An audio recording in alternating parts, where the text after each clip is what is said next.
A Werewolf Shifter Romance, written by Amelia Hart. Chapter 1. Solitude Before the Storm. The threads of her life were woven in monotony, each strand identical to the one before, creating a tapestry of predictable days that blurred into seasons. Isabella had stopped counting the years around the third one of working in Lord Edwin's household in Brackham, a village that sat suspended between the sprawling forests and the distant roads leading to places she would never visit.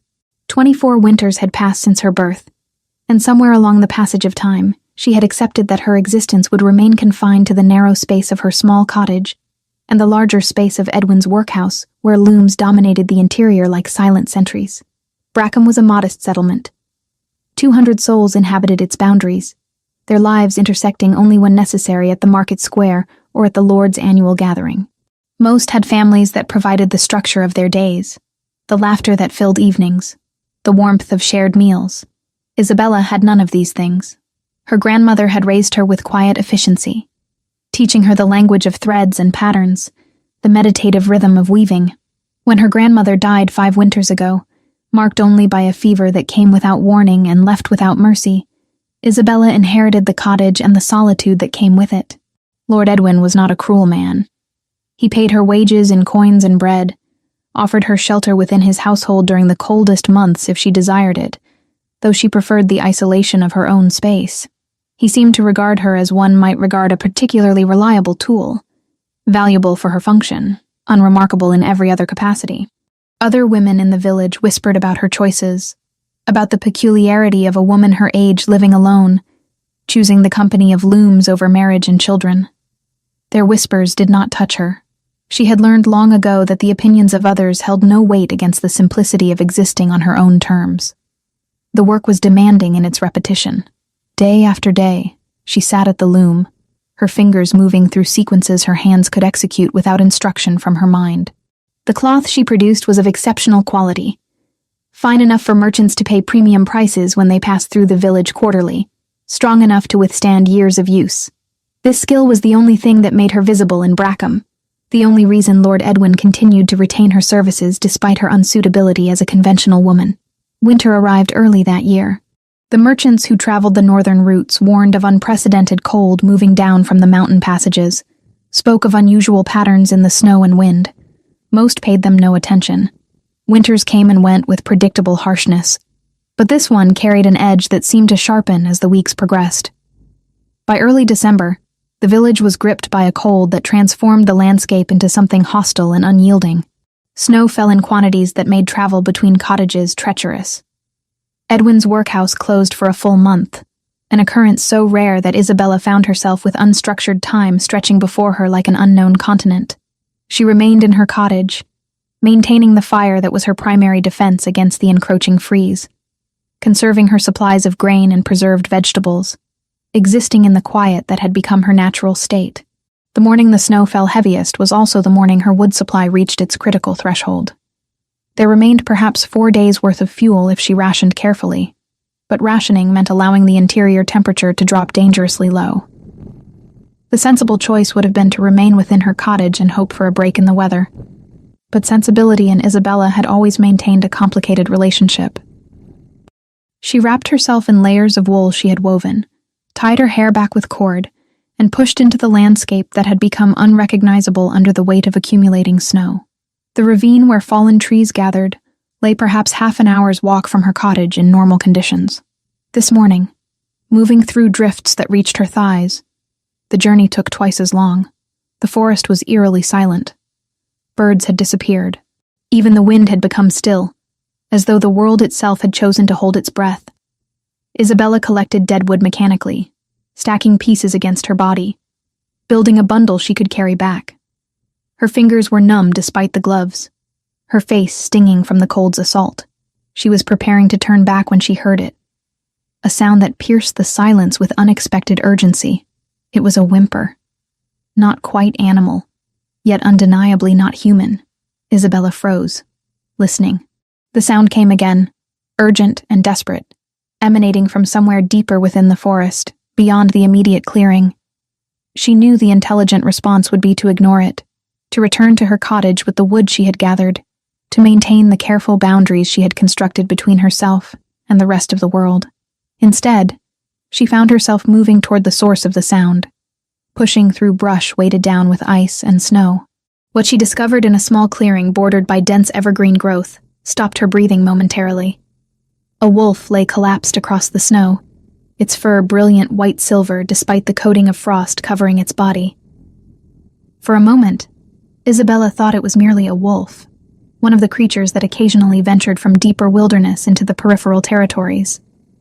But as she stepped closer, she recognized details that contradicted this assumption. The animal's fur was too pristine despite its current condition, too well maintained. Its paws appeared small, the proportions suggesting youth rather than maturity. Most damning were the remnants of rope still wound around its neck, partially buried in fur, the evidence of captivity unmistakable. The creature was breathing, though barely, its sides heaving with labored effort. Injuries marked its left flank, deep gashes that had bled enough to stain the surrounding snow pink. The wounds suggested flight, desperation, and survival against odds that should have proven insurmountable. Isabella found herself moving without conscious decision, removing the wool wrapping from around her body. The same strips she had intended as a barrier against the cold, and wrapping them around the small creature with utmost care. She gathered the wolf, for what else could she call it, into her arms. It was impossibly light, no heavier than the wool and thread she carried daily to the market. Its body was cold, colder than something living should be, and its pulse beneath her palm was faint enough that she had to press carefully to confirm it still existed. The moment stretched across a threshold she did not fully comprehend, a boundary between her isolated, orderly world and something vast and incomprehensible. The journey back to her cottage felt longer than any journey she had previously taken, though she moved faster now, driven by urgency rather than routine collection. The snow continued its relentless fall, the wind beginning to gather strength as if the forest itself was protesting her intrusion into its depths. She did not question why she carried this creature homeward, instead of leaving it to whatever fate awaited it in the wilderness. Compassion, when it arose in her rarely, was not an emotion she interrogated. Her cottage was small but warm when she entered it, the fire she had carefully maintained burning steadily despite her absence. Isabella placed the creature beside the hearth, as close to the warmth as was safe. She worked methodically, her hands remembering the techniques her grandmother had taught her for treating wounded animals, techniques she had believed she would never require. She heated water from the well bucket on her shelf, cleaned the wounds with cloth and gentle pressure, applied the few herbal preparations that constituted her medical resources. The wolf, the creature, did not wake.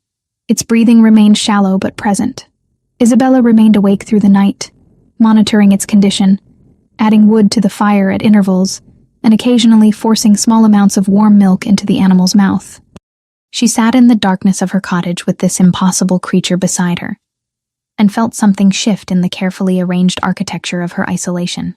By dawn, she had stopped attempting to understand what was happening, and simply accepted the reality that her solitude had been interrupted. Chapter 2. The Creature Between Worlds. The third dawn arrived with pale light filtering through the single window of her cottage, and that was when the creature opened its eyes. Isabella had not abandoned her vigil throughout the intervening nights. She had shifted positions occasionally to prevent her muscles from seizing completely, but sleep had eluded her. Her entire consciousness had narrowed to the rise and fall of the animal's breathing, the subtle shifts in its body temperature, the assessment of whether each breath might be its last. She had never been responsible for maintaining another's existence before, and the weight of it pressed against her chest with an intensity that bordered on suffocation. The moment those brilliant blue eyes opened, she understood something fundamental had altered in the architecture of her understanding. No ordinary wolf possessed eyes of that particular blue, a shade that contained depths suggesting intelligence far beyond animal cognition. The pup's gaze tracked across the interior of her cottage with deliberate awareness, and when those eyes found her face, there was recognition in them, not fear, not the defensive wariness of a wounded creature encountering potential threat. Recognition coupled with something that resembled gratitude, though she was hesitant to attribute human emotions to an animal. Isabella moved with careful deliberation, understanding through instinct she could not name that sudden movements might trigger panic. She prepared warm milk from what little supply she possessed, heated it gently over the fire until steam began to rise from the cup. The creature watched her movements without breaking eye contact, its breathing gradually stabilizing as it observed her routine. She knelt beside it, offering the cup at an angle that would allow it to drink without raising its head. The pup's tongue emerged tentatively, lapping at the warm liquid with visible desperation. It consumed everything she offered, then looked directly at her as if requesting additional portions. Over the following days, an unexpected communication developed between woman and creature. Isabella began to comprehend that this was no ordinary animal. When she pointed toward the water basin, the pup approached it and drank. When she indicated the herb poultices she had prepared for its wounds, it permitted her to apply them without resistance or aggression. More puzzling still, when she spoke to it in low, measured tones, it responded to her voice as if understanding the substance of what she conveyed. There was a quality to its awareness that transcended the boundaries between human and animal entirely.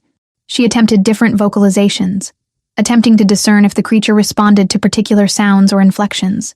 When she accidentally uttered something approximating a shortened version of its essence, a name she had not deliberately chosen, but that emerged from somewhere in her throat, the pup's ear twitched in recognition.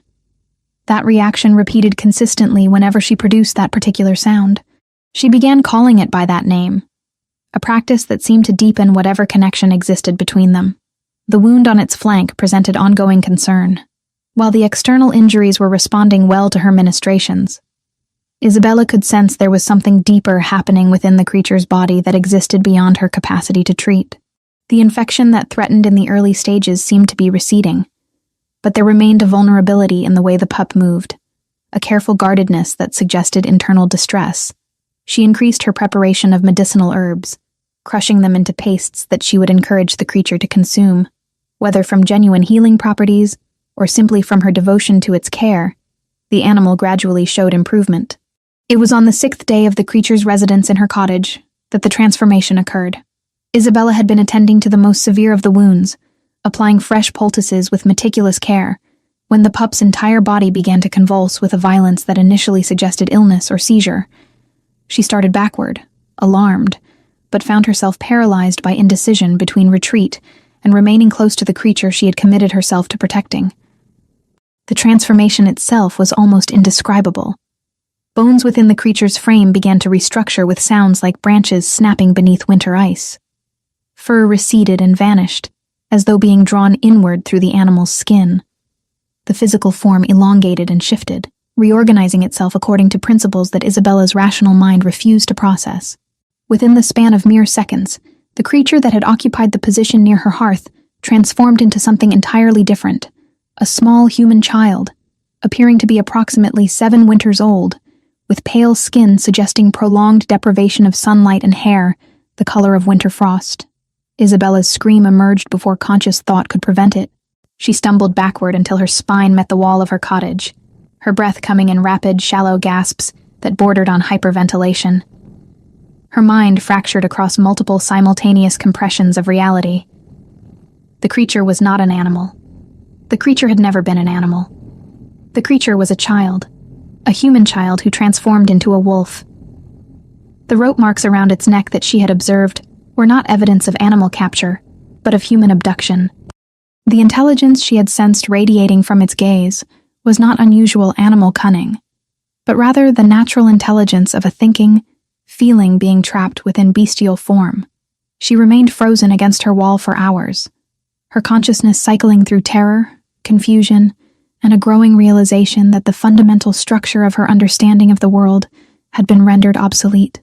Everything her grandmother had taught her had been incomplete. Everything the village had acknowledged as reality was constructed upon deliberate erasure of truths that ran deeper and stranger than she had ever imagined possible. The child, alarmed by her screaming, transformed back into its lupine form with instinctive panic. It pressed itself into the far corner of the cottage, trembling visibly, its blue eyes reflecting a hurt that transcended species designation. The fear in its expression was not the fear of an animal confronted by danger. It was the fear of a conscious being who had been rejected by the one entity upon which it had begun to depend. That realization struck Isabella with more force than her initial shock. The creature had been attempting to reveal itself to her, had been testing whether she could accept what it was, and she had responded with horror. The recognition of her own cruelty forced her to move beyond her paralysis. She forced her breathing into deliberate patterns, employing the same techniques her grandmother had taught her for calming anxious animals. She spoke in the lowest register she could manage, producing sounds that were meant to convey safety rather than judgment. Gradually, over the passage of hours, the small wolf's trembling diminished. It did not return to its human form. Whether from fear of her reaction or from exhaustion following the transformation, it remained in its canine state, though it accepted her presence sufficiently to allow her continued proximity. Through the subsequent days, a fragile communication began to establish itself between them. The child learned that it could maintain its human form in her presence without triggering horror or rejection. It began to remain in that form for extended periods, though it moved with obvious pain and discomfort, as if its small human body was not entirely accustomed to sustained existence in that state. Isabella wove rough garments from scraps of cloth, attempting to provide the child with some semblance of covering. It remained silent most of the time, communicating through gestures and occasionally through sounds that suggested linguistic capacity, but chose not to exercise it. The trauma underlying the child's existence became gradually evident through its behavior patterns. It experienced frequent episodes of unconsciousness, accompanied by extreme distress, thrashing movements, sounds that were part whimper and part howl, a complete dissolution of consciousness, as if its mind was retreating from present circumstances into some internal refuge. When these episodes occurred, Isabella would position herself nearby, her hand steady and present, offering tactile reassurance that the creatures pursued it no further. Gradually, the frequency of these disturbances began to diminish, though they never ceased entirely. 2 weeks had passed in this peculiar isolation when Isabella confronted the reality of her situation with full clarity. She possessed knowledge that would result in her condemnation if revealed to the village. She harbored a creature, a child, she corrected herself, a child, that existed in violation of everything the ordinary world acknowledged as possible. Lord Edwin's workhouse would inevitably reopen as winter progressed. Her absence from routine would require explanation. The child required resources she could not indefinitely provide. Sustenance of greater variety and quantity, medical attention beyond her limited capabilities, and most pressingly, understanding of its own nature that she possessed no framework to provide. The child needed someone who could explain what it was. It needed guidance in controlling its transformation, in managing the trauma that clearly saturated its consciousness, in comprehending its own identity. Isabella possessed none of these resources. She existed as a stopgap between the creature's immediate death and whatever alternative fate awaited it. It was in the midst of this realization that the sounds began. First, there came a single call, a vocalization that carried across the landscape with an authority that transcended ordinary animal communication. It was answered by a second voice, and then a third. The child's response was instantaneous and instinctive. Its form began to shift, its eyes transforming to that strange amber shade, its body tensing with an emotion Isabella recognized as desperate longing mixed with profound fear. It moved to her window, pressing its small frame against the glass, releasing sounds that were part howl and part desperate call. Something was searching for the child, and based on the escalating volume of response, whatever searched was drawing inexorably closer. Chapter 3. The Arrival of 50. The silence of the forest shattered like thin glass beneath a boot heel. The sound that emerged from the darkness beyond her cottage was not something Isabella could categorize within her existing framework of animal vocalizations. It carried a resonance that seemed to vibrate through the very structure of the stone walls surrounding her, a call that was simultaneously command and declaration. The timbre of it suggested something far larger and more ancient than any creature she had encountered in her isolated existence. The child's response was instantaneous and visceral. Every muscle in its small frame tensed simultaneously, its eyes transforming from that pale blue to an amber shade that seemed to hold depths of instinctual recognition. The sounds it produced in return were part wolf howl and part desperate vocalization, a response that transcended the boundary between animal and human communication. There was longing in those sounds, and beneath the longing lay something more fundamental. A call to pack, to family, to the entity that held dominion over whatever existence the child inhabited when not sheltered within her cottage.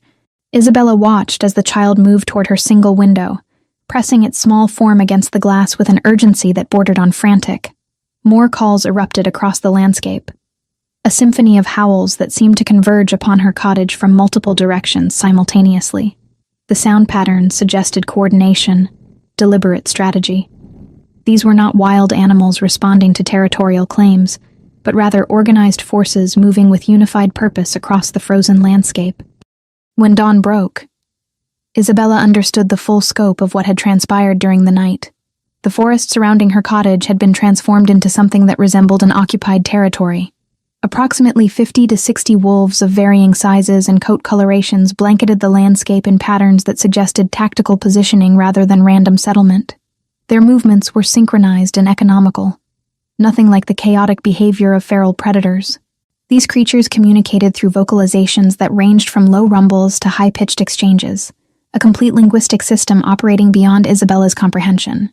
Some of these wolves possessed proportions that violated her understanding of natural animal development. Individual specimens towered over their smaller counterparts, in ways that suggested either exceptional genetics or something far more mysterious than ordinary animal variation. Scars marked many of them, visible evidence of previous conflicts, wounds that had healed into patterns suggesting experience and survival through significant adversity. These were not creatures of the wilderness encountering humans for the first time. These were entities that had participated in the complex structures of dominance and hierarchy across multiple confrontations. The first wolf approached her cottage door with a deliberation that suggested intelligence directing every movement. Isabella pressed herself away from the threshold, her breath catching in her throat as she recognized the reality of her situation. The child, sensing the presence outside, transformed without hesitation into its lupine form. The metamorphosis occurred with practiced efficiency, the small human body restructuring itself into that of a young wolf, its coat silver-white matching the pup that Isabella had found in the forest weeks prior. The child positioned itself between Isabella and the approaching predator, releasing vocalizations that were part greeting and part declaration of territorial claim. The largest of the wolves began its transformation, as Isabella watched in frozen incomprehension. The process was unlike anything she could have imagined. Bones restructuring with sounds like wood splintering, the massive form compressing and reforming, fur receding to reveal skin and musculature beneath. Within seconds, where a creature of profound predatory power had existed, there now stood a man. He was tall enough that his head nearly touched the ceiling of her modest cottage, his frame constructed from musculature that spoke of violence and combat experience. A beard descended to his chest, carefully maintained despite its length. His eyes possessed a blue-gray coloration that seemed to contain within it centuries of accumulated authority. Scars marked his visible skin in patterns that suggested deliberate cultivation, rather than accidental damage.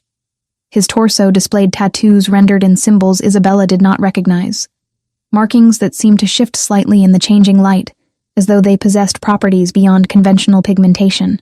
When he moved, the air itself seemed to reorganize around his presence, the space within her small cottage suddenly feeling impossibly confined. At his side, 2 additional figures materialized in human form, both displaying the physical markers of combat experience. The woman among them possessed dark hair, cropped short to her skull, and eyes that held the watchful assessment of someone trained in evaluating threats. The men flanking her carried weapons with casual familiarity, their postures reflecting the discipline of individuals accustomed to violence. The man's gaze swept across the interior of her cottage with methodical precision before settling upon Isabella with an intensity that seemed to pierce through her deliberately constructed emotional barriers. In that moment of assessment, she recognized something fundamental had shifted in the architecture of her circumstances. His expression was not hostile, but it contained within it an authority that transcended human hierarchy and social convention. When he directed vocalizations toward the child wolf, the sounds were not words, as she understood them, but they carried the unmistakable weight of command. The child wolf moved with instantaneous obedience toward the tall man. But before the gap between them could close completely, the pup pivoted sharply and pressed itself against Isabella's legs. The gesture was unambiguous, a statement of loyalty and protection directed toward her, rather than toward the figure who clearly held dominant position in whatever social structure governed these creatures. The tall man's expression shifted subtly. His eyes narrowed in observation, and for a moment, Isabella detected something approaching surprise crossing his features. Whatever response he had anticipated from the child did not align with what was occurring before him. His inner wolf, that inner creature that shifter culture seemed to recognize as a separate entity, did not respond with the aggression that might logically follow from discovering one's offspring bonded to a human woman of unknown status. Instead, his posture altered into something approximating acceptance, though the emotional undertones remained opaque to her human perception. He extended a hand toward the child with movements that suggested deliberately reduced threat presentation. The pup wolf shifted toward him incrementally, caught between conflicting loyalties. Isabella recognized the moment of decision crystallizing in the child's consciousness, a choice between the familiar safety of her cottage and the pull of biological connection toward this figure who carried within his bearing the authority of dominance she could sense but not fully comprehend. The child approached the tall man, who knelt to reduce the height differential. They remained in that position for extended moments, the man's hand resting upon the child's head with a gentleness that contrasted sharply with his intimidating appearance. When he finally rose, his attention turned fully toward Isabella. The assessment in his gaze was thorough and deliberate, moving across her frame with the precision of someone evaluating resources or potential threat. Whatever he concluded from that examination resulted in a subtle modification of his posture, a barely perceptible shift, suggesting reassessment of initial calculations. The woman at his side produced vocalizations that Isabella recognized as language, despite her inability to comprehend the specific meanings. The man responded with confirmation, then gestured toward Isabella with movements that suggested directive rather than request. The intention became clear when the woman began moving toward her, with purposeful intent. Isabella found herself being escorted from her cottage, her protests emerging as ineffectual sounds in the face of circumstances that had spiraled completely beyond her capacity to influence or control. The child remained at the tall man's side, occasionally glancing backward toward Isabella, but offering no resistance to the separation occurring between them. The woman maintained contact with Isabella's arm as they moved through the forest, the journey extending across distances that felt increasingly vast and alien.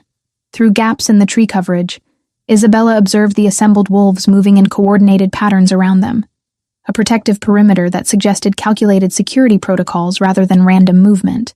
The structure that emerged from the forest after what felt like hours of travel was nothing she could have conceived from her position of isolated ignorance. A fortress of stone and defensive architecture rose before her, medieval in its construction, but bearing qualities of permanence and power that suggested generations of strategic development. Towers extended upward toward the sky, their positions calculated for optimal surveillance of surrounding territories. Walls fortified with construction techniques that indicated both experience and resources, far exceeding anything Lord Edwin could command.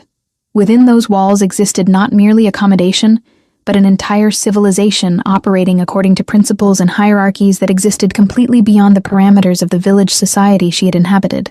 The tall man walked ahead of her toward the interior structures, the child still positioned at his side, and Isabella recognized with crystalline clarity that everything about her previous existence had been rendered obsolete in a single night of transformation and discovery. Chapter 4: The Negotiation and the Choice. The fortress interior was nothing like Isabella had imagined during her sheltered years in Brackham. Stone corridors extended in directions that seemed to defy logical architectural progression, their surfaces marked with age and deliberate ornamentation. Tapestries depicting scenes she could not fully interpret hung along the walls, their colors faded, but their subject matter suggesting histories spanning generations. The air carried scents unfamiliar to her experience, leather from equipment and furnishings, herbs she could not identify, and underneath it all, the distinct musk that seemed to emanate from the shifters who moved through these halls with practiced authority. The tall man, whose name she had not yet been provided, moved through the fortress corridors with the certainty of absolute dominion. His presence seemed to ripple outward from his physical form, causing others to alter their trajectories and lower their gazes as he passed. The tall man's gaze softened by a fraction. He rested his palm on the pup's crown, and when he spoke, the sound was almost human. "Brennan," he said, shaping the name like something both fragile and ancient. The pup's ears tipped forward. At the sound of it, Isabella understood two things at once: that this child had always belonged to someone, and that names could be leashes or lanterns depending on who spoke them. Brennan remained at his side, occasionally glancing backward toward Isabella but offering no resistance to the separation that had been established between them. She was escorted by the woman with dark cropped hair through passages that eventually led to a chamber where she was instructed to remain pending further direction. The chamber was more than adequate. The furnishing suggested someone of considerable status had previously occupied this space. A bed with actual linen coverings occupied one corner. A wooden frame held a mirror with genuine glass rather than polished metal. There was even a basin of water awaiting her arrival, still steaming slightly as though someone had anticipated her needs with precision. Isabella sat upon the edge of the bed and attempted to process the magnitude of what had transpired. But her mind refused to organize the information into coherent narrative structures. Hours passed. She might have slept, though she possessed no clear memory of the transition between wakefulness and unconsciousness.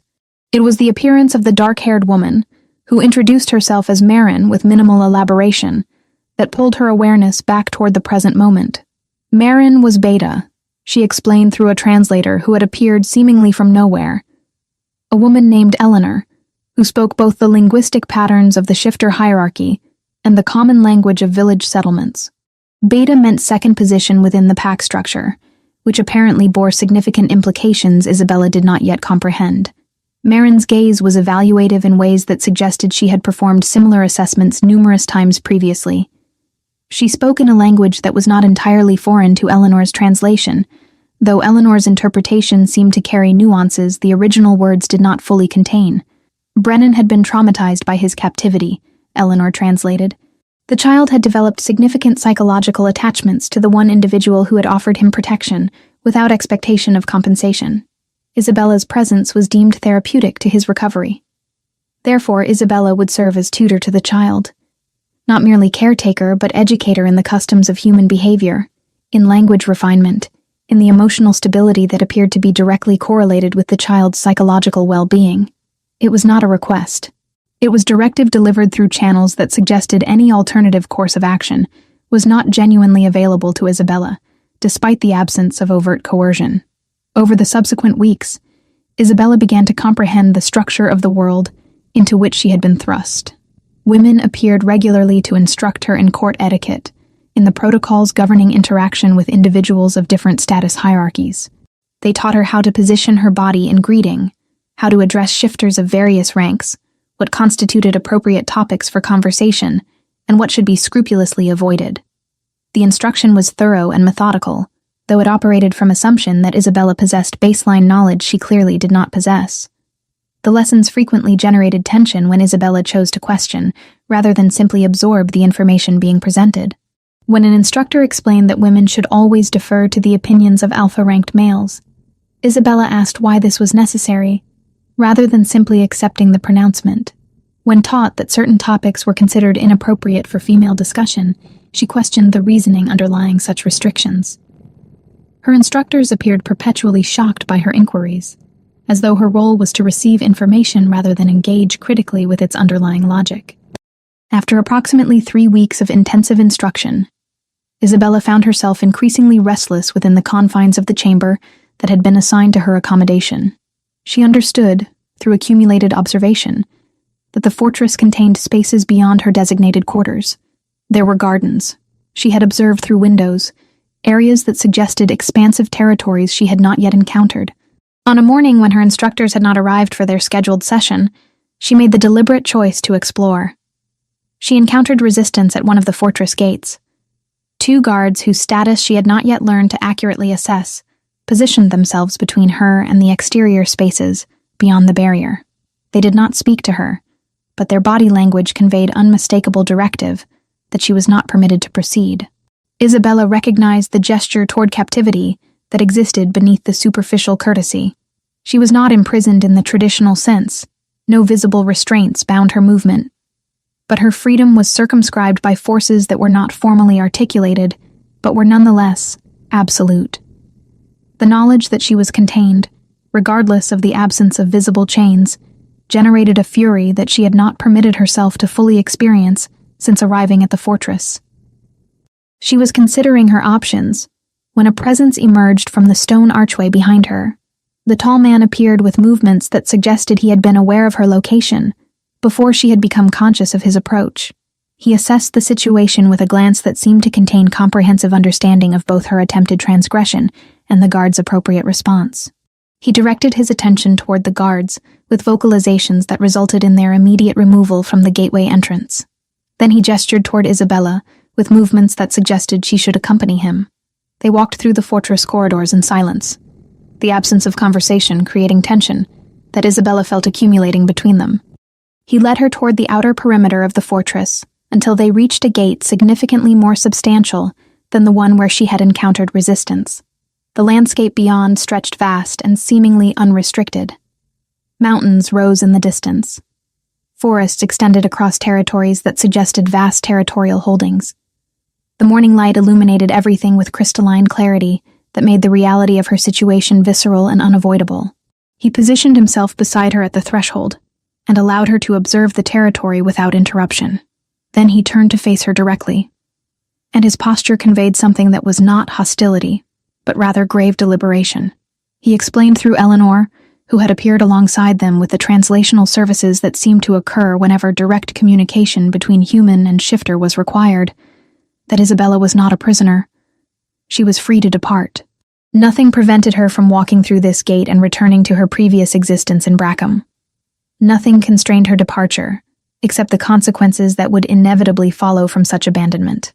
Brennan would experience profound psychological deterioration if his primary emotional attachment was severed. The child had developed pathological reliance upon her presence. Removal of that presence would likely result in trauma from which recovery might require years or might never fully occur. Furthermore, Lord Edwin had been informed of her presence and had negotiated her formal release from any prior obligations. There was no refuge awaiting her return to the village. She would be a woman adrift, without legitimate purpose or social positioning. However, none of this negated her fundamental right to choose her own trajectory. The decision regarding her continued presence was entirely hers. If she wished to depart, he would escort her personally to the fortress edge and ensure her safety for the journey ahead. If she wished to remain, she would do so as participant in circumstances she had consciously accepted rather than as individual constrained against her will. Isabella stood at the threshold of the gate and comprehended that she was being offered a choice that was genuinely available to her, in ways that most choices in her previous existence had never been. She could reclaim her solitude.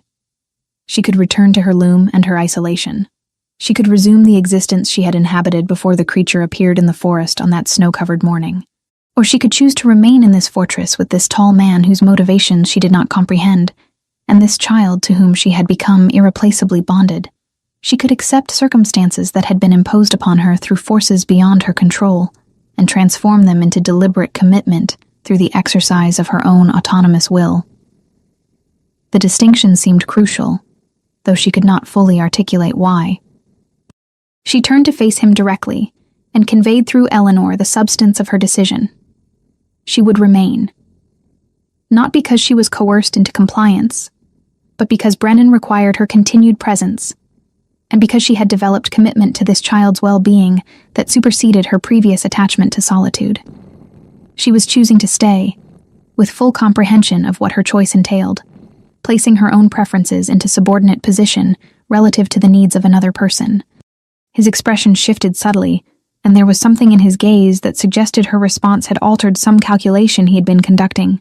He placed his hand upon her shoulder momentarily, the contact conveying something that might have been approval or might have been something far more complex that she lacked the framework to interpret. Then he turned, and she followed him back through the fortress gates, toward the interior spaces that were becoming increasingly familiar as the days accumulated into weeks. Chapter 5. The Reckoning and Confessions. 3 months had accumulated into patterns that seemed almost natural despite their fundamental strangeness. Isabella's daily existence had developed rhythms that integrated her presence into the fortress structure in ways she could not have anticipated during those initial disorienting weeks. She instructed Brennan in languages, in basic literacy, through the scratching of symbols upon parchment, in the stories that her grandmother had transmitted to her across generations of oral tradition. The child responded to her teaching with enthusiasm that suggested he was absorbing not merely the content of her instruction, but also deriving comfort from the sustained attention and presence she provided. It was during a morning when Eleanor arrived at her quarters with an expression that conveyed significantly more tension than usual, that the fragile equilibrium Isabella had constructed began to fracture.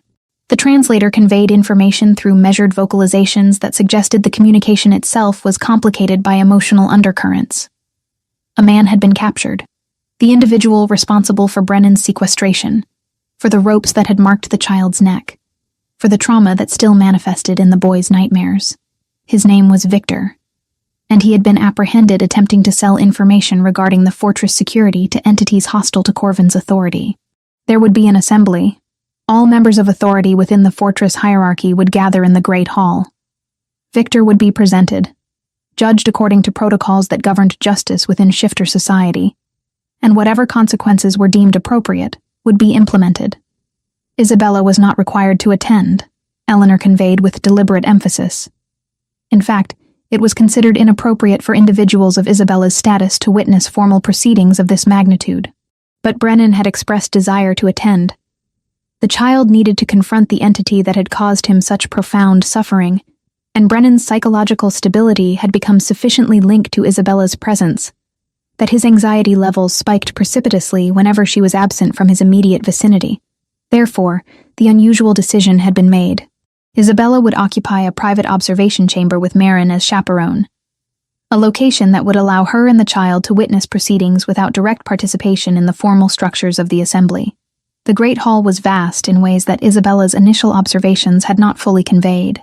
Stone columns extended upward toward a ceiling so distant it seemed to dissolve into shadow. The assembled shifters numbered in the hundreds. Alphas of various packs occupied tiered seating that suggested hierarchy and rank distinction.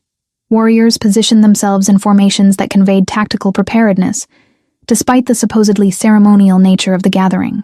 Tension permeated the atmosphere with a density that Isabella could perceive even from her elevated observation position. Victor was brought forward in chains. He was human, which somehow intensified the wrongness of his situation more than Isabella might have anticipated. He possessed physical markers, suggesting he had experienced violence previously. Scars crossing his skin, a frame built for the application and absorption of force.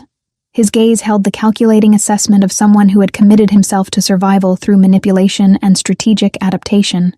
The tall man, Corvin, though Isabella still felt hesitation when applying that name to his presence, stood elevated above the assembled mass.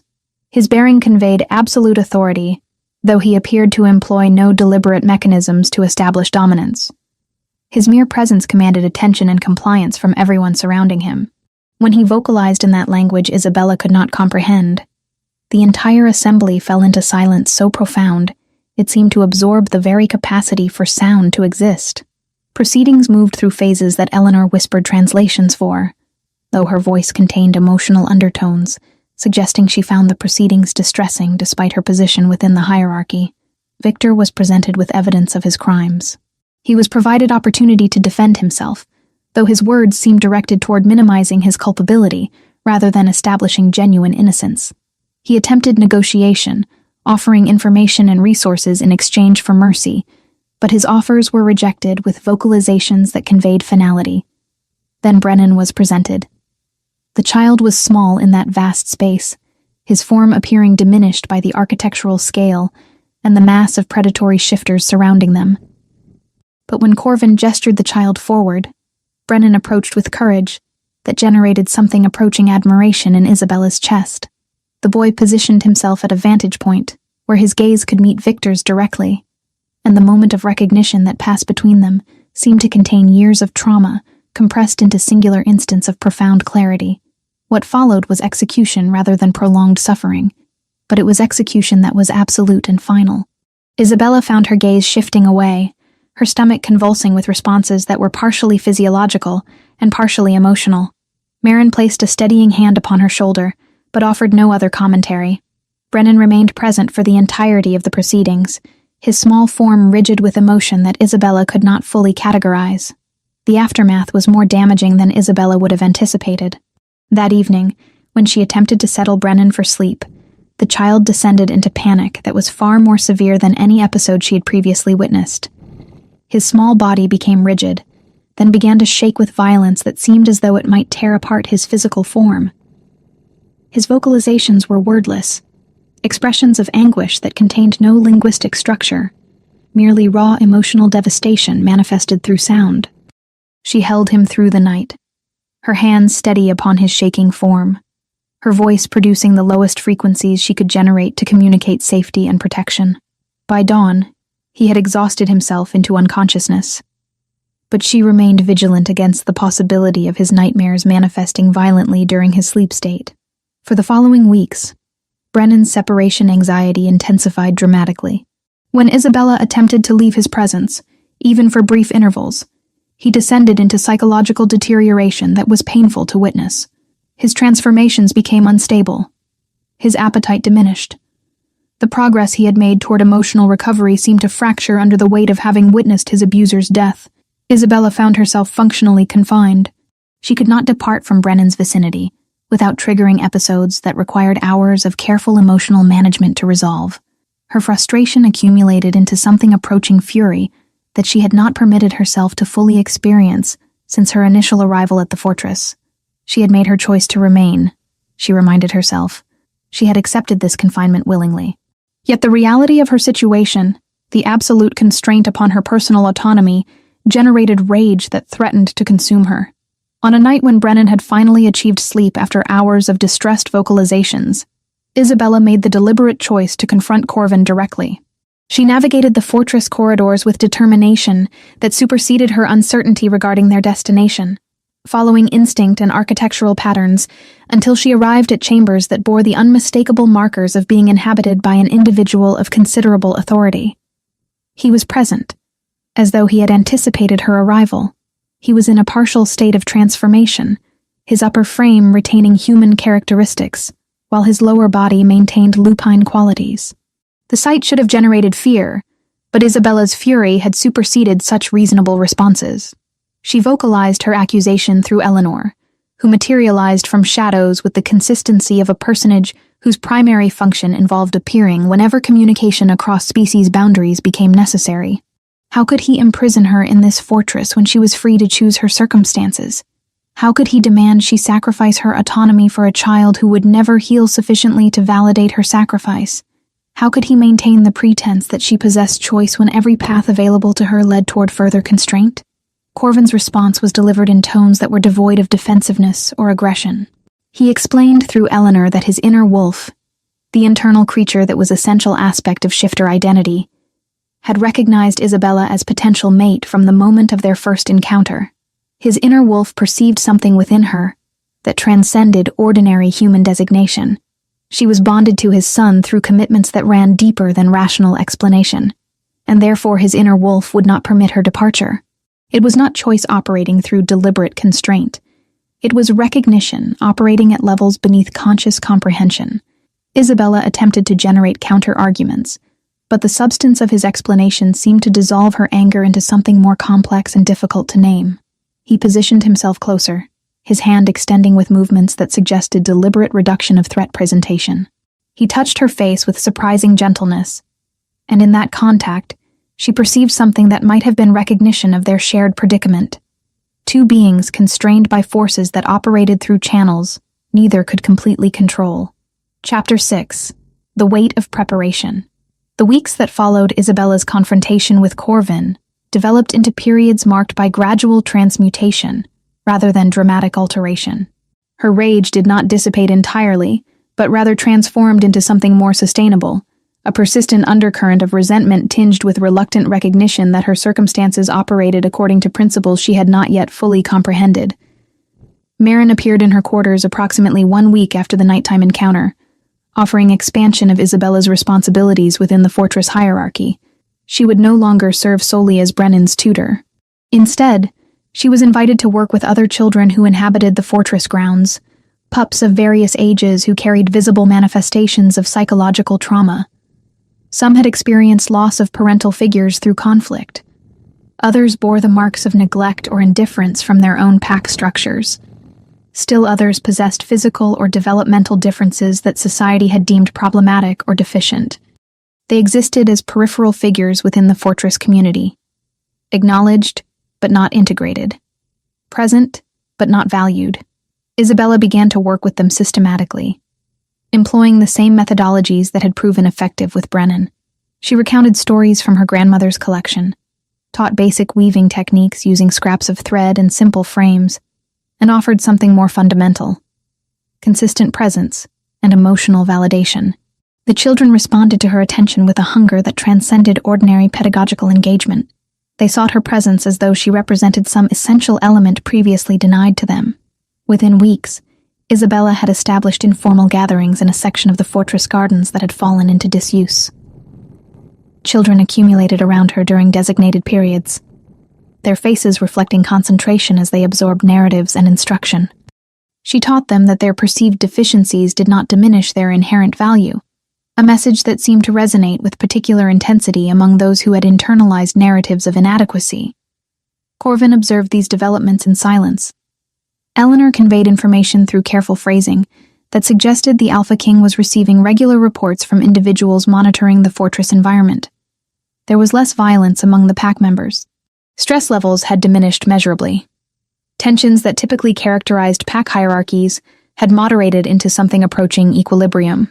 The presence of Isabella's teaching circle seemed to generate broader effects that extended beyond the immediate participants to influence the overall atmosphere permeating the fortress structures.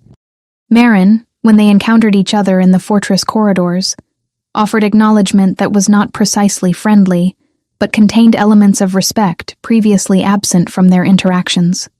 She confirmed that the children Isabella instructed were progressing emotionally in ways their individual healers had struggled to facilitate. Several had begun to express artistic inclinations through the weaving instruction, transforming raw materials into patterns that reflected internal emotional landscapes. The work was therapeutic in mechanisms that transcended conventional therapeutic frameworks. Yet not all responses to Isabella's integration proved positive. Lord Halwyn, the senior counselor whose position suggested decades of accumulated authority, expressed reservations during a fortress gathering that Isabella observed from peripheral positioning. His concerns were articulated with careful political phrasing that avoided direct accusation, while establishing unmistakable implication. A human woman wielding influence over shifter children represented potential complication. Humans possessed limited lifespans. Children who developed attachment to maternal figures of limited duration would inevitably experience loss and trauma when those figures inevitably departed through death or circumstance. Was it wise to establish structures that guaranteed future psychological damage? Corvin's response was delivered with tone that suggested finality rather than invitation for further discussion. He indicated that strength derived from diversity rather than homogeneous repetition. New perspectives and capabilities refreshed stagnating traditions. Any counselor who questioned this principle was welcome to step aside from their advisory position. Halwyn accepted the reprimand with visible reluctance, retreating into silence but not conceding genuine agreement. The political landscape shifted dramatically when diplomatic initiatives collapsed. Garrett, the Alpha rival who had orchestrated Brennan's sequestration, rejected overtures toward negotiation and reconciliation. He offered compensation for the lost mercenaries, but denied direct involvement in the kidnapping, constructing narrative that Victor had acted independently of his authority or direction. Corvin rejected this account, but without clear evidence linking Garrett directly to the conspiracy, the formal protocols governing Alpha conflict precluded immediate military response. Then Garrett committed an act so transparently provocative that it eliminated any pretense toward diplomatic resolution.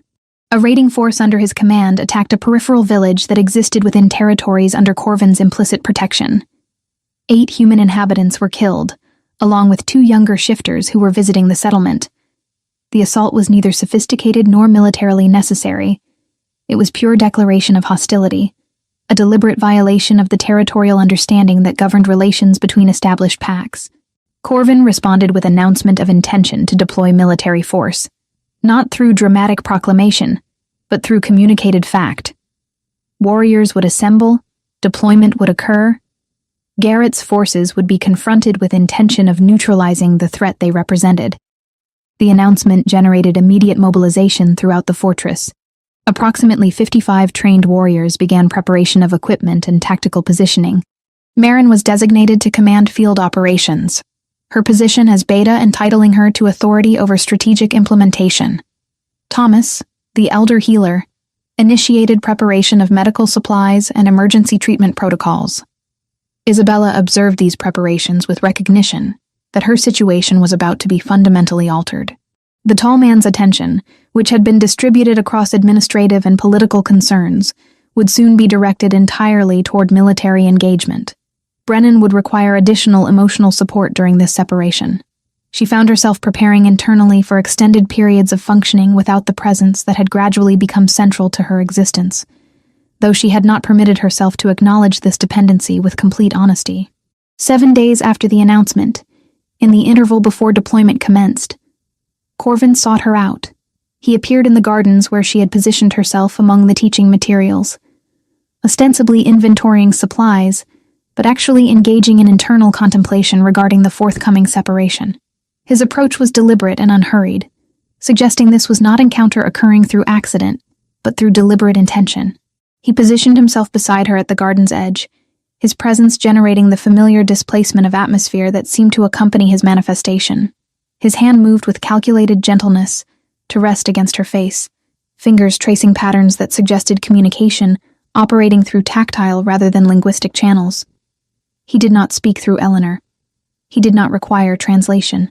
The gesture itself conveyed substance, recognition operating at levels beneath conscious articulation, acknowledgement of connection that transcended the formal hierarchies and social structures governing their circumstances. His internal creature generated vocalizations that were not threatening but rather confirmatory, sounds that suggested recognition and protection rather than dominance or claim. In that moment, Isabella understood that he was communicating his intention through mechanisms that shifter hierarchy employed when formal language became inadequate. When he departed the gardens, it was with posture that conveyed certainty regarding his return, an expectation that matters between them would require deliberate confrontation and resolution upon his reappearance. She stood in the gardens long after his departure, processing the reality that her existence at the fortress had become irretraceably altered. She was no longer temporary resident or reluctant captive. She had become participant in structures that integrated her presence into the fortress community in ways that would render her removal profoundly destabilizing. The recognition generated neither relief nor satisfaction, but rather complex emotional response that she did not yet possess adequate framework to comprehend. Brennan required her attention as evening descended. She composed herself and returned to the child's quarters, ready to provide reassurance regarding the impending separation that would occur when his father departed for warfare. The weight of her responsibilities had transformed from burden she resented into commitment she had gradually internalized, the distinction between external imposition and internal choice having become significantly less definitive than she might have previously believed possible. Chapter 7. The Claiming and Transformation. 4 days transpired in waiting that felt compressed and stretched simultaneously, time operating according to principles that defied conventional measurement. Isabella maintained her teaching circle despite the underlying anxiety that accompanied Corvin's absence. Brennan demonstrated remarkable resilience throughout the separation, his anxiety manageable though present. The child occupied himself with activities that suggested his emotional stability had achieved measurable improvement. He engaged with other pups, participated in weaving instruction with genuine concentration, and only occasionally required reassurance regarding his father's inevitable return. The morning of the 4th day arrived with atmospheric conditions that seemed to reflect internal turbulence rather than external weather patterns. Isabella sensed the shift before receiving formal notification. Marin appeared at the gardens where the teaching circle had assembled, her expression conveying information before her vocalizations translated into understandable communication. The Alpha King had returned. Warriors had achieved victory against Garrett's forces. Several casualties existed among Corvin's contingent, but the conflict had concluded with definitiveness that suggested the rival threat had been substantially neutralized. Brennan's transformation was instantaneous. The child's entire demeanor shifted into recognition that his father had survived and was returning to the fortress. He abandoned the weaving materials mid-lesson and moved toward the fortress entrance with urgency that suggested nothing could contain his anticipation. Isabella found herself following, drawn by the child's momentum, and by recognition that her own responses to news of Corvin's return operated at levels beneath conscious deliberation. The assembled warriors moved through the fortress gates in formation that conveyed both discipline and exhaustion.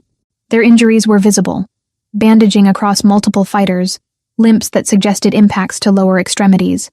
The general bearing of individuals who had engaged in sustained combat and survived through combination of skill and fortune.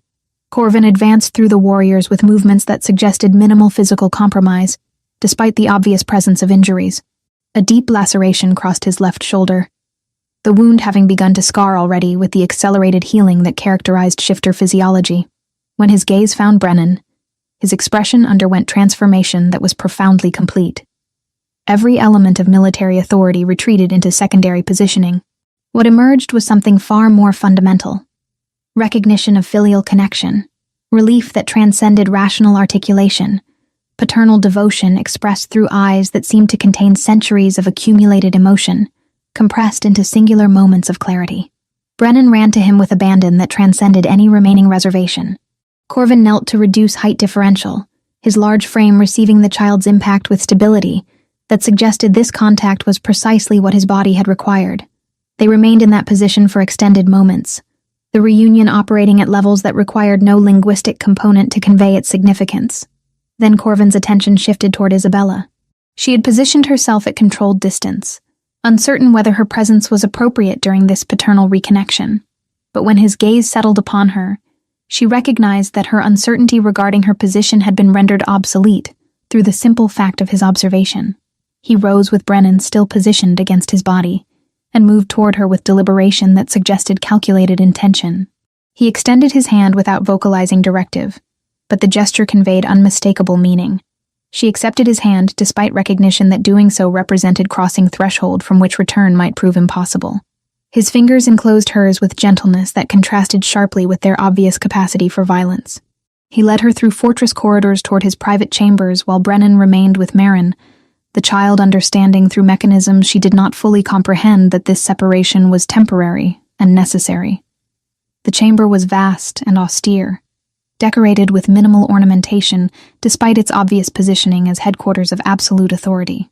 A single window permitted observation of fortress territories extending toward distant mountains.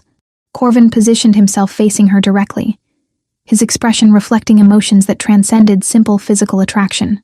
He placed his hand against her face with movements that were reverential rather than demanding, his touch conveying communication that operated beneath linguistic frameworks. He vocalized through Eleanor, who materialized from shadows as though she had anticipated this moment with certainty. He inquired whether she loved him, not whether she could develop affection, not whether she had learned to tolerate his presence, but whether she possessed genuine emotional commitment that transcended circumstance and obligation. The question was deceptively simple, but Isabella recognized that her response carried implications that would alter the trajectory of her entire existence. She responded through Eleanor's translation that her emotion was genuine. She loved his strength and his devotion to his son. She loved his willingness to listen when others merely dictated. She loved even those aspects of him that were undeniably dangerous. His capacity for violence when circumstances required it. His isolation that she had gradually understood as protective mechanism forged through years of bearing weight, beyond ordinary human comprehension. Corvin's response was to draw her toward him with movements that were unhurried and deliberate. He remained predominantly in human form, though his jaw extended slightly and his teeth lengthened in manner that suggested partial transformation. He positioned her with precision, exposing the vulnerable junction where her collarbone met her neck. When his bite came, it was not brutal, but rather transformative, transfer of energy that manifested as searing sensation, followed by profound connection that seemed to link her consciousness directly to his own. Isabella felt the alteration occurring instantaneously throughout her physical form. Her senses expanded beyond human parameters. The ability to perceive shifter emotions through modification of scent perception manifested with sudden clarity. She could detect Corvin's profound emotion, his fear during the war that she might disappear during his absence, his relief that she remained, his commitment to her integration into his existence as equal rather than subordinate. But more than sensory modification occurred.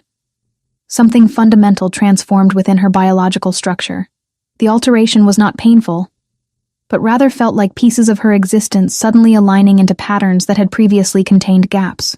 She remained essentially human, but now carried within her body the imprint of Corvin's ancient magic, a symbiosis that granted her capacity to bear shifter offspring despite her human origins. Thomas appeared within her chambers hours later, his presence suggesting that Corvin had sent for the elder healer deliberately. Thomas examined her with movements that were professional, yet carried undertones of reverence. He explained through Eleanor that the claiming had been successful beyond conventional parameters. Her biologic structure had been altered sufficiently to permit conception of shifter-human hybrid offspring. Whether those offspring would manifest as pure shifters, pure humans with enhanced abilities, or something operating between categories remained uncertainty that only time and biology could resolve. The modification granted her additional benefits. Her lifespan would extend substantially, potentially reaching 9 or 10 decades, rather than the 6 to 7 decades typical of ordinary humans. Her sensory capacities had been permanently enhanced. She possessed weak telepathic connection to Corvin that would strengthen through consistent proximity and emotional investment. She remained fundamentally human, but now existed as a bridge between human and shifter realities in ways that were unprecedented within the Fortress community. Over the following hours, Isabella adjusted to her transformed existence. The sensory expansion was initially overwhelming, information flooding her perception in patterns that seemed chaotic until her mind established frameworks for processing the abundance of new input.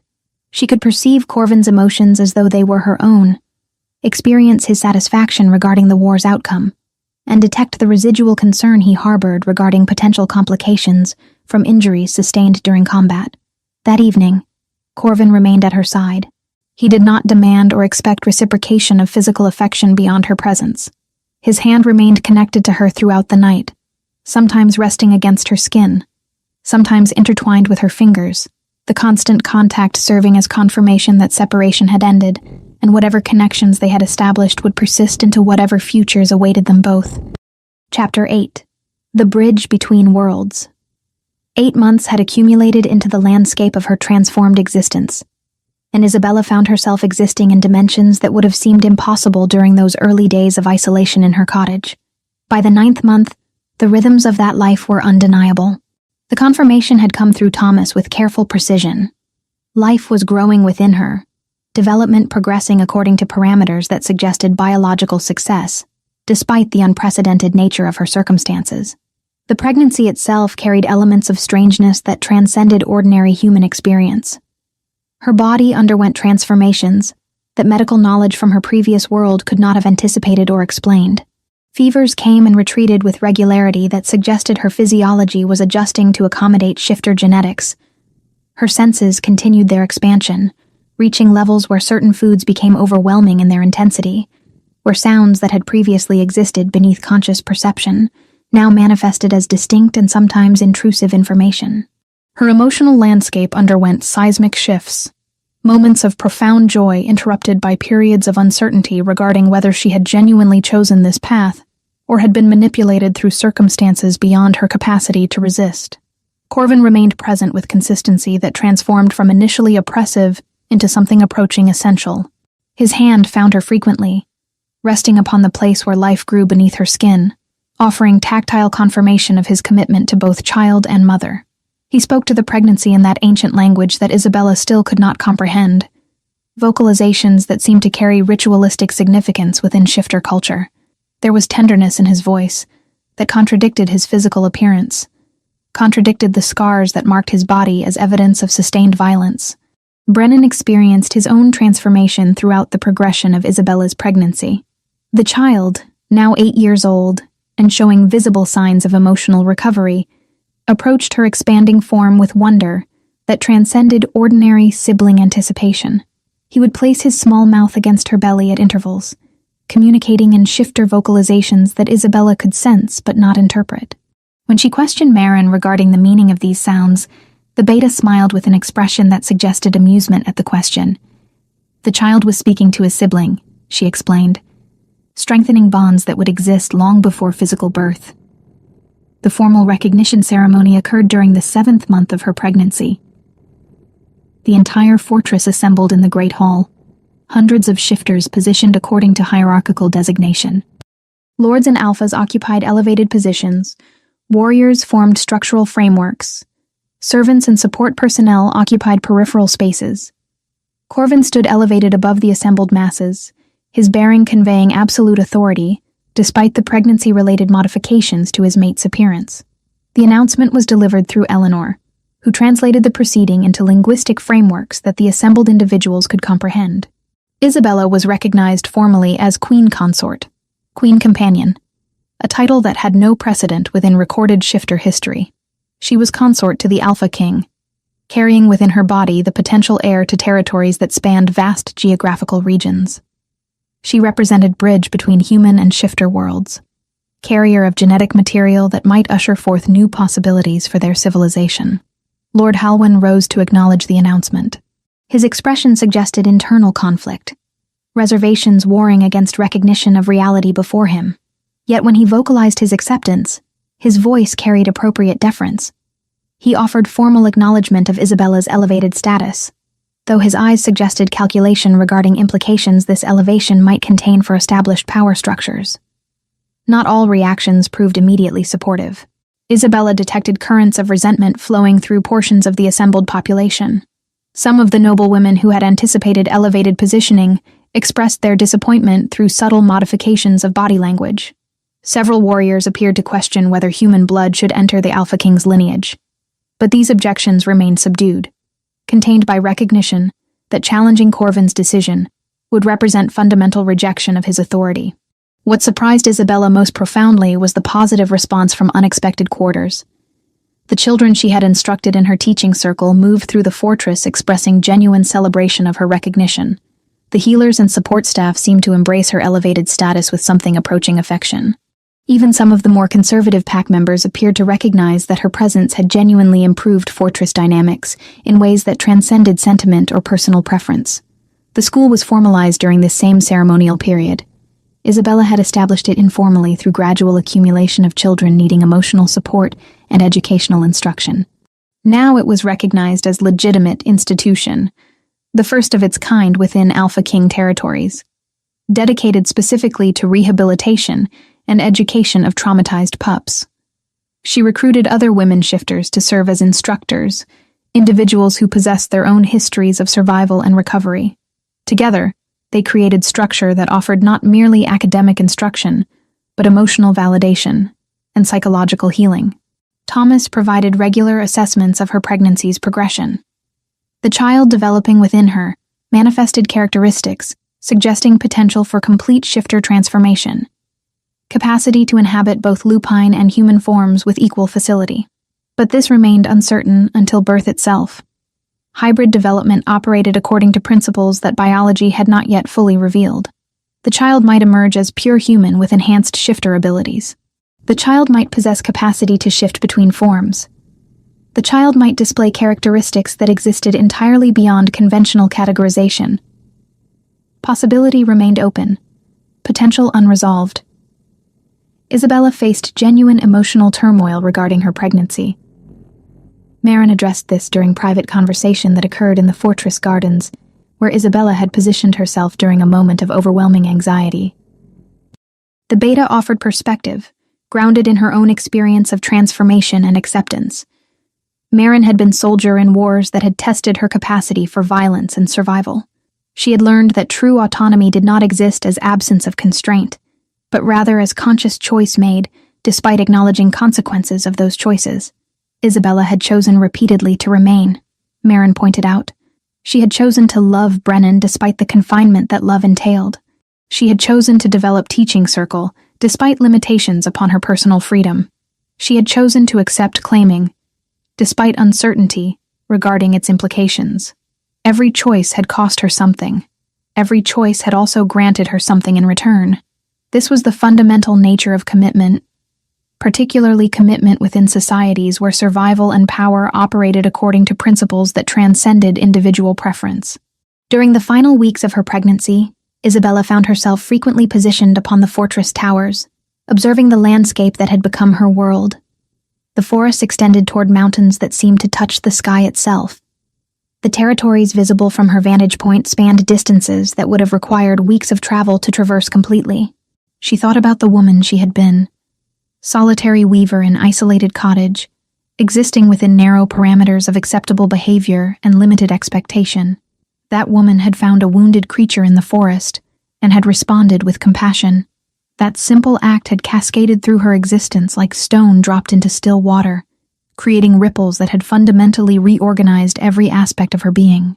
She had been transported from solitude into fortress community. She had been drawn into a world of shifters and hierarchies and ancient magics.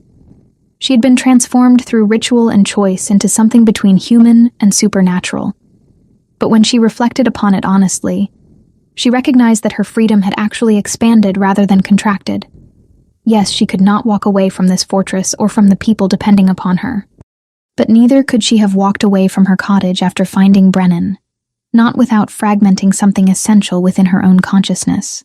The constraint she had resented was not externally imposed, but rather internal, arising from her own capacity for compassion and commitment. The birth occurred during 9th month, marked by Thomas with precision regarding both timing and biological indicators. The labor extended through 30 hours of sustained physical transformation as her body literally reshaped itself to permit passage of a child that was neither purely human nor purely shifter. Corvin remained at her side throughout, his presence providing anchor point when pain threatened to obliterate her consciousness entirely. When the child emerged, daughter, as Isabella immediately comprehended, the room fell silent with recognition of what she represented. The infant possessed characteristics that were simultaneously human and lupine. Her skin was pale like Isabella's, but her eyes held that distinctive amber-blue coloration that marked shifter heritage. Her small form contained capacity for transformation that would manifest as she developed neurologically. Brennan, present for the conclusion of labor, approached his new sister with wonder that transcended age or species designation. The boy, now 8, and substantially recovered from his trauma, recognized instinctively that this child represented completion of family structure. He was no longer single heir to Alpha King authority. He had sibling. He had family that extended beyond biological connection into something deeper. Corvin held his daughter for extended moments, his expression reflecting emotions too profound for linguistic articulation. He placed her against Isabella's chest with movements that were reverent, rather than demanding. In that gesture, Isabella recognized acknowledgement of what she had done. Not merely birthed child, but had become genuine bridge between two worlds. The recognition ceremony for their daughter occurred during the week following her birth. The entire fortress assembled to witness formal acknowledgement of Princess who was first of her kind, genuine hybrid possessing complete capacity for both human and shifter existence. Her name was chosen through consultative process that involved both Corvin and Isabella. They settled upon Neve, a name that carried meaning in both shifter language and human dialect. Over the following weeks, Isabella settled into existence that was fundamentally different from anything she could have anticipated. She was simultaneously woman, queen, mother, and healer. She maintained her teaching circle. She nurtured her daughter. She shared chambers with Corvin. And through their connection, she experienced dimensions of consciousness that transcended conventional human limitation. Lord Edwin visited the fortress during the celebration, following Neve's presentation to the formal court. The man who had employed her as simple weaver stood before her as queen companion and expressed genuine admiration for her transformation. He brought gifts for his former employee, fine threads and silk fabrics, materials for her continued weaving. But more importantly, he brought recognition that her choice to remain at the fortress had permitted her to become something infinitely greater than she could have achieved remaining in Brackham. As Isabella stood in the fortress gardens holding her daughter, watching Brennan play with other children she had instructed, she understood the fundamental truth of her journey. She had not been captured. She had not been imprisoned by forces beyond her control. She had been called forward into larger existence by act of compassion toward wounded creature she encountered in snow. Every subsequent event had represented choices she had made consciously, accepting their consequences and their gifts. She was not human any longer, not completely. She was not shifter either. She was bridge, woman who moved between worlds, carrying within her the capacity to translate between differing existences. Her daughter would inherit this capacity. Her son, the child who had started this journey, had recovered his capacity for joy and connection. Her companion, the tall man who ruled territories vast beyond comprehension, had learned that strength could encompass vulnerability, that power could coexist with genuine partnership. The woman who had lived 5 years in isolation, weaving patterns into cloth for merchants to carry to distant markets, had discovered that her true purpose involved weaving connections between human and shifter, between isolation and community, between fear and possibility. She had found destiny not through force or manipulation, but through single act of choosing to save wounded creature in the snow.